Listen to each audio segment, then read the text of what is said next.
Hello students. तो हमारे पास क्वेश्चन है AD is a median of triangle ABC with vertices A 5, -6, B 6, 4 and C 0, 0। Length AD is equal to. तो देखिए एक ट्राइंगल दिया हुआ है और लिख दिया है कि AD उसका मीडियन है। तो AD की लेंथ निकालना है हमें और ABC वर्टाइसेस के जो पॉइंट्स हैं वो भी दिए हुए हैं। तो चलिए मैं ट्राइंगल ड्रॉ कर लेता हूँ और 0। देखिए मैंने इसको एकदम ऐसे कार्टेशियन कोऑर्डिनेट के हिसाब से ड्रॉ नहीं किया है। अगर मान लो मैंने कार्टेशियन कोऑर्डिनेट के हिसाब से ड्रॉ किया होता तो ये कुछ इस टाइप का ट्रायंगल बनता। बी दोनों पॉजिटिव है तो यहाँ पर आता ए एक्स माइनस वाई यानी यहाँ कहीं पे आता और सी यहाँ आता। तो देखिए ऐसा कुछ ट्रायंगल बना होता, पर हमें कार्टेशियन कोऑर्डिनेट का इतना ध्यान नहीं रखना है, ऐसे भी सॉल्व करेंगे तो आ जाएगा।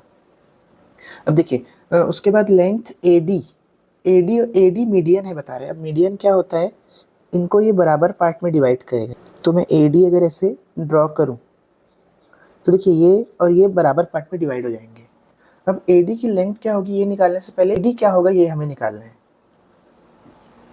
तो देखिए यहाँ हमें एक फॉर्मूला यूज़ करना पड़ेगा कि अगर एक लाइन है वो दो अलग अलग पॉइंट से मिलके बन रही है x1 y1 और x2 y2, और अगर कोई तीसरा पॉइंट है x, y जो इस लाइन को M1 और M2 रेशियो में डिवाइड कर रहा है, तो x और y पॉइंट निकालने का फॉर्मूला होता है। देखिए सबसे पहले तो x निकालने का फॉर्मूला होता है M1 x2 plus M2 x1 upon M1 plus M2। Same y के लिए होता है M1 y2 plus M2 y1 upon M1 plus M2। देखिए पॉइंट्स तो हमारे पास हैं C और B, लेकिन M1 और M2 नहीं है। लेकिन हमें एक इन्फॉर्मेशन दे दी है कि ये जो D पॉइंट है ये BC को इक्वल पार्ट्स में डिवाइड कर रहा है। इक्वल पार्ट्स में डिवाइड कर रहा है का मतलब सेम रेशियो में डिवाइड कर रहा है, ये हमें ध्यान रखना है। यानी जो M1 और M2 की वैल्यू है वहाँ पे 1 और 1 रखना है हमें, 1:1। तो अब अगर हमें D पॉइंट के कोऑर्डिनेट्स को फाइंड करना है तो सबसे पहले x कोऑर्डिनेट को फाइंड करते हैं। तो x इज इक्वल टू आ जाएगा, देखिए M1 और M2 तो 1 और 1 है, और देखिए इनको मैं x1 y1 ले लेता हूँ और इसको x2 y2। अब अगर इसके हिसाब से सॉल्व करूँ तो x क्या आ जाएगा 1 इंटू x2 यानी कि 6 प्लस 1 इंटू x1 यानी कि 0 अपॉन M1 प्लस M2 यानी 1 प्लस 1। वैसे ही अगर y निकालना चाहूँ तो क्या हो जाएगा 1 इंटू y2 यानी 4 प्लस 1 इंटू 0 अपॉन 1 प्लस 1। तो देखिए x कोऑर्डिनेट क्या निकल जाएगा 6 1 6 प्लस 0 अपॉन 2। y कोऑर्डिनेट क्या निकल जाएगा 4 1 4 प्लस 0 अपॉन 2। तो x इज इक्वल टू 6/2 और y इज इक्वल टू 4/2। तो 2 3 6 2 2 4। तो जो D पॉइंट है वो निकल गया 3, 2।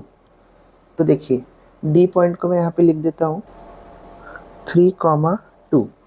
ठीक है, तो अब AD निकल गया। अब AD की डिस्टेंस निकालना है, तो डिस्टेंस निकालने के लिए हम डिस्टेंस फार्मूला यूज़ कर लेते हैं। तो देखिए डिस्टेंस फार्मूला क्या होता है